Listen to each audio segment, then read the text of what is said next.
The Lord be with you. and with your spirit. A reading from the Holy Gospel according to Luke. Glory to you, O Lord. Jesus addressed this parable to those who were convinced of their own righteousness and despised everyone else. Two people went up to the temple area to pray.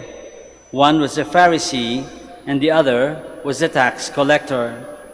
The Pharisee took up his position and spoke this prayer to himself. O God, I thank you that I am not like the rest of humanity,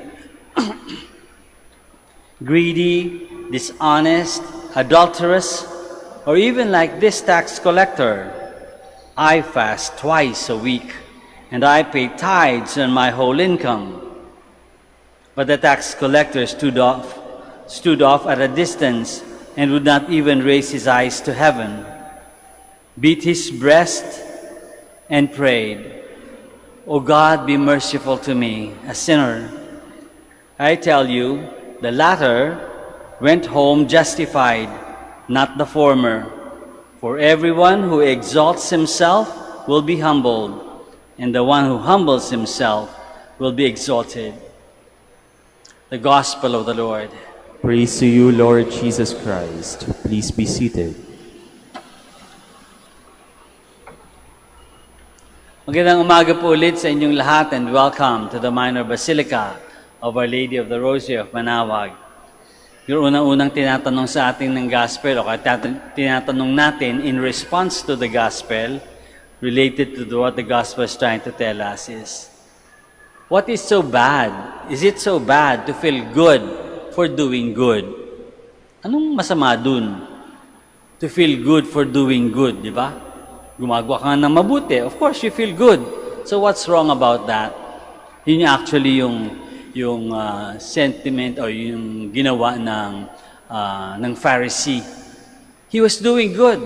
Sinasabi nga niya, he was praying, he was fasting, he would give tithes, nagbibigay ng taxes sa simbahan.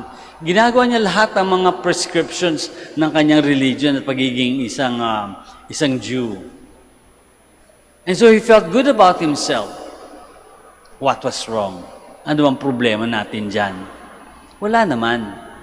There's nothing wrong with feeling good about having done good, di ba? What is wrong? Sabi nga din dito, sabi din Jesus kung bakit niya binigay yung parable na yun. What is wrong is that as he was feeling good, he was looking down on other people. Kinukumpara niya yung sarili niya sa ibang tao at mababa ang tingin niya doon sa iba kasi inangat niyang mabuti yung kanyang sarili. He raised himself up by his own self-righteousness. Felt so good about himself, looking down on other people. Yun yung masama. Yun yung hindi maganda. Yun yung hindi gusto ng Diyos. Sabi nga dito sa responsorial psalm natin, basically from the mouth of God, sinasabi, it is mercy I desire, not sacrifice. Okay lang naman gumawa ng mabuti. Okay, very well, no? Gumawa ng mabuti. But do not look down on others. Look at others with compassion, not comparison. Compassion, not comparison. Diba? Kasi kung isipin natin, if you really think about it, yung mga kabutihan ginagawa naman natin, hindi naman sa atin lang ang credit niyan, di ba? Why? Saan nanggaling yung ating energy to do that? Saan nanggaling yung ating opportunity to do whatever we have done? No? All these things come from God. We just collaborated with God's grace. Nakitrabaho tayo with the grace of God to do good. We chose to do good because God inspired us. God led us to that opportunity to do good. God gave us all the circumstances to do good. So, hindi lahat sa atin ang credit. And, isa pa, yung paggawa ng mabuti, hindi yan utang na loob ng Diyos sa atin. God doesn't owe us anything for us to do good. Why? Because it is our duty. It is our duty to do good. It's our responsibility. It's what we are called to do for being who we are as Christians, as Catholics, as children of God. Responsibilidad natin yun. Hindi yun utang na loob ng Diyos sa atin.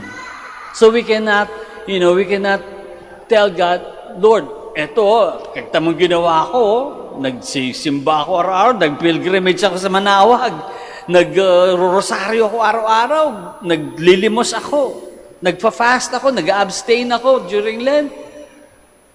I have done well, Lord. Yes. But do not look down on other people who may have done differently. Besides, we do not know where they're coming from. Hindi natin alam. Baka mamaya, marami rin silang ginagawang kabutihan. Hindi mo lang alam, di ba? So, it's great to do good, but not to puff ourselves up and feel so good about ourselves, feeling that others are not doing just as good, just as well. And that is what the Lord is trying to tell us today. Diba? So, siguro, mabuting isipin natin ngayon sa ating reflection. How can we be more like God instead of just feeling good about ourselves? How can we be more like God? Kasi yun yung tunay na holiness is trying to be like God, trying to be aware of God's presence in our lives all the time. So how can we be more like God because we are aware of God's presence? How can we reflect to others the face of God in our thoughts, in our words, and in our actions? And so for all the successes, yes, we thank God. We feel good and we thank God, give thanks to God. But also, for our failures, kasi kahit na marami tayong successes, meron din tayong mga failures. For all the times that we have failed, we say what the tax collector said in the gospel, "O God, be merciful to me, a sinner." Dalawang klaseng reactions, dalawang klaseng prayers that the gospel invites us to do. To give thanks, to praise God for all the good things that we were able to do. But for our failures, to ask for forgiveness and say, "O God, be merciful to me, a sinner."